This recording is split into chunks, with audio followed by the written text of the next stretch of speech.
කොහොමද ඔයාලට පහුගිය වීක් එක? all good.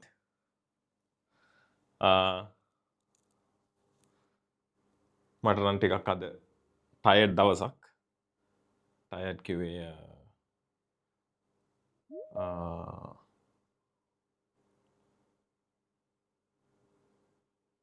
තාම ජොයින් වෙනවනේ. right okay. ටයර්ඩ් කිව්වේ දැන් දවස් කීපයකට කලින් ආරංචියක් ආවා බදුල්ල කැන්සර් හොස්පිටල් එකට මෙඩිකේෂන් වගේක් ඒ කියන්නේ ඉන්ජෙක්ෂන් ඒ ටිකක අවුලක් තියෙනවා කියලා.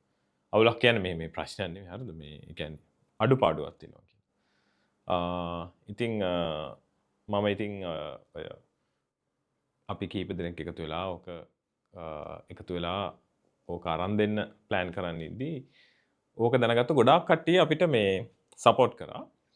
ඉතින් ඊට පස්සේ බෙහෙත් ටික අරගෙන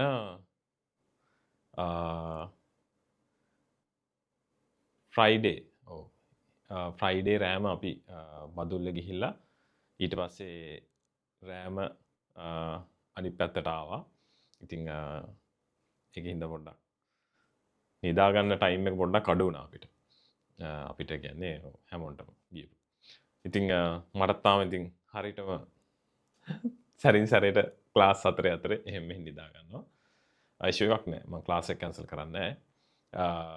අපි ක්ලාස් එක කරමු.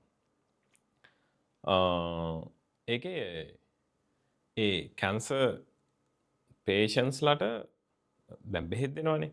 ඒ බෙහෙත් දෙනකොට ඒකෙන් එන ඉෆෙක්ට් එක නතර කරන්න ඉන්ජෙක්ෂන් එකක් තියෙනවා. මට බෙහෙතේ නම මට හරියට මතක නෑ. ඒක නැතුව තමයි ඔය ප්‍රශ්නේ වෙලා තියෙන්නේ දැන්. ඒක ඇත්තටම මෙහි මේ ගවර්න්මන්ට් හොස්පිටල් වලත් නැහැ. ඒක තියෙනවා ප්‍රයිවට් විකුණන්න තියෙනවා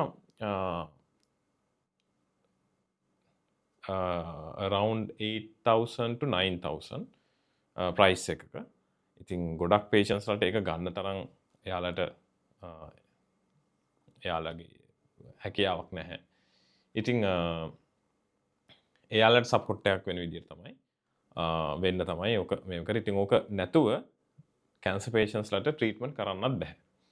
මොකද එයාලට එන ඉෆෙක්ට් එක වැඩි. එතකොට ඒ කියන්නේ අර ගොඩක් ඉතින් කැන්සර් ට්‍රීට්මන්ට්ස් ටිකක් දරුණුයිනේ.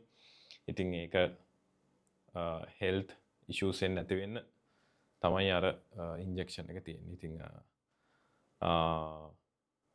ගවර්න්මන්ට් හොස්පිටල් ගොඩක් ඒ කියන්නේ ලංකාවේ කැන්සර් හොස්පිටල් මේන් කැන්සර් හොස්පිටල් තියෙනවා කීපයක්.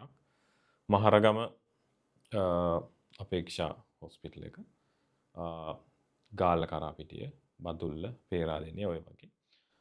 ඔය හොස්පිටල් 4න් ඩොනේෂන්ස් වගේ ගොඩක්ම අඩුවෙන්ම හම්බෙන්නේ බදුල්ල හොස්පිටල් එකට. බදුල් ඉතින් ඒකයි එහෙට ටිකක් අඩුයි ඩොනේෂන්ස්. ඉතින් ඔය ඩිස්ටන්ස් එකත් එක්ක වෙන්නේ නැති. ඉතින් අඩු තැනට පැදෙන්න. ඒකින්ද